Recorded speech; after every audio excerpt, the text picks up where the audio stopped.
말대로 되는 사람, 우리는 그 사람을 하나님의 사람이라고 표현을 합니다. 하나님의 사람이 해야 될 일 세 가지를 이야기했습니다. 하나님이 하나님 되신 것, 내가 하나님의 종된 것, 내가 하나님의 말씀대로 하겠다는 그 사실, 하나님 증명해 주시기를 바랍니다. 그것이 갈멜의 산에서 불로 응답하신 하나님. 자기가 믿고 있었던 바알과 아세라 신이 얼마나 조잡하고 형편없는 우상인가를 아합이 봤습니다. 확인했습니다. 그 아합에게 하나님의 사람이 말을 합니다. 이제 바알 신과 아세라 신이 별 볼 일 없는 우상인 것을 확인했으니 이제 하나님이 비를 주실 것입니다. 그러니 빨리 돌아가십시오. 그렇게 아합에게 말을 하는 그 내용이 오늘 41절입니다. 엘리야가 아합에게 이르되, 이 아합이 어떤 아합입니까?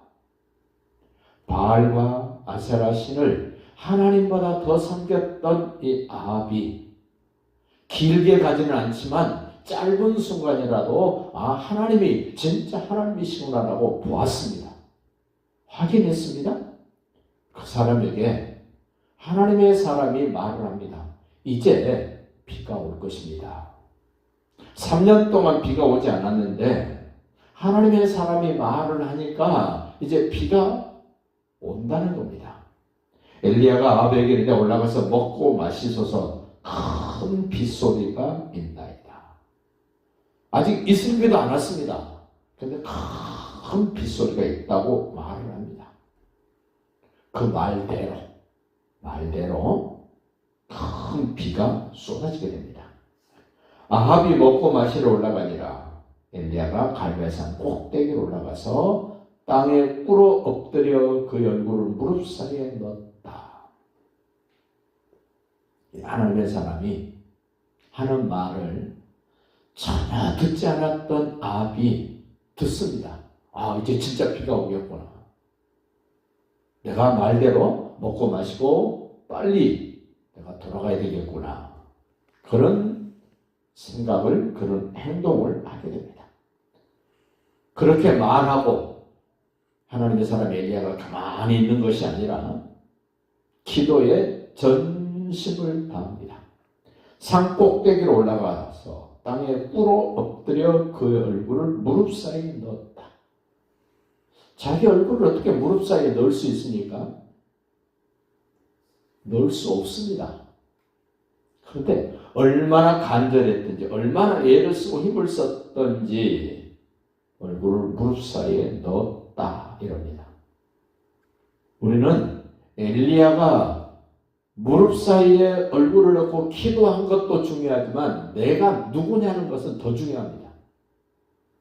내가 하나님의 사람이 아닌데 무릎 사이에 얼굴을 넣고 기도한다고 됩니까? 그 하나님의 사람 엘리야가 자기 종에게 이야기를 합니다. 43절, 그의 사원에게 이르되 올라가 바다 쪽을 바라보라.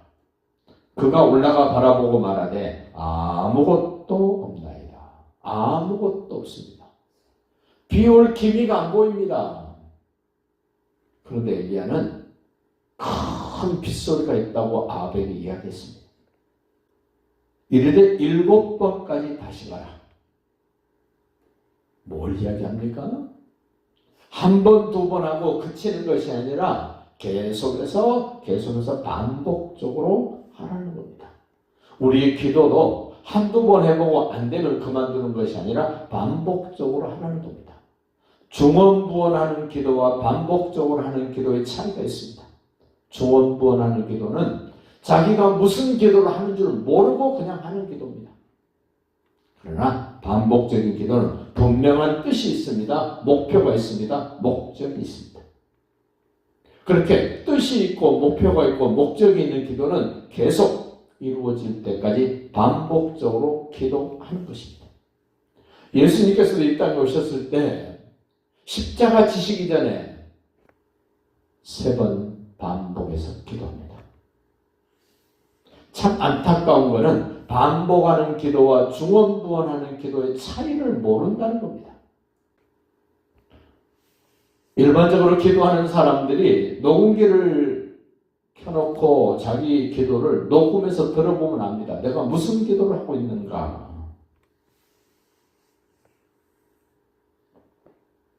44절 봅니다. 7번째 이르러서는 그가 말하되 바다에서 사람의 손바닥만한 작은 구름이 일어났습니다. 7번째 기도하고 7번째 그 지중해 바다를 향하여 내려다봤더니 손바닥만한 구름.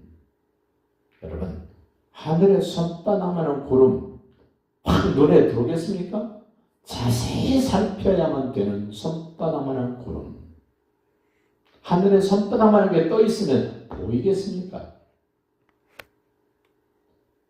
내가 기도했을 때 하나님이 어떻게 일하시는가를 자세히 살펴보라는 겁니다. 꼼꼼히 따져보라는 겁니다. 올라가 아합에게 말하기를 비에 막히지 아니하도록 마차를 갖추고 내려가십시오. 이 이스라엘 평화의 길은 진흙입니다. 진흙인데 갑자기 소낙비가 쏟아지면 어떤 일이 벌어지겠습니까? 질퍽질퍽거립니다. 아합 왕은 마차 타고 갑니다. 마차가 가지를 못합니다. 그래서 길이 막히지 않도록 빨리 서둘러 가십시오. 그 말 하자마자 조금 후에 구름과 바람이 일어나서 하늘이 캄캄해지며 큰 비가 내리는지라. 아합이 마차를 타고 이스라엘로 가요. 왜 자꾸 아합의 마차가 등장합니까? 이 이스라엘 평화의 길을 지나갈 때 마차가 얼마나 힘겹게 지나갈 수밖에 없도록 큰 비가 쏟아졌는가를 지금 강조하고 있습니다. 46절 보십시오. 여호와의 능력이 엘리야에게 임하매 그가 허리를 동이고 이스라엘로 들어가는 곳까지 아합 앞에서 달려갔더라. 우리는 이 말을 오해하시면 안 됩니다. 엘리야가 하나님의 능력을 입어서만 날아갔을까? 축진법을 썼을까?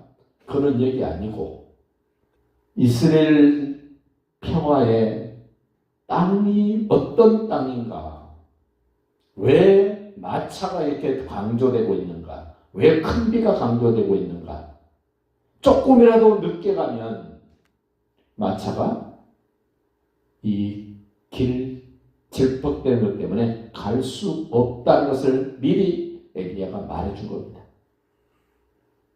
그런데 비가 얼마나 쏟아졌든지 걸어가는 것보다 마차 타고 가는 것이 늦다는 겁니다. 우리는 하나님의 말씀을 바르게 보고 바르게 깨달아서 바르게 적용하는 멋진 인생이 되시기를 예수님의 이름으로 축복합니다.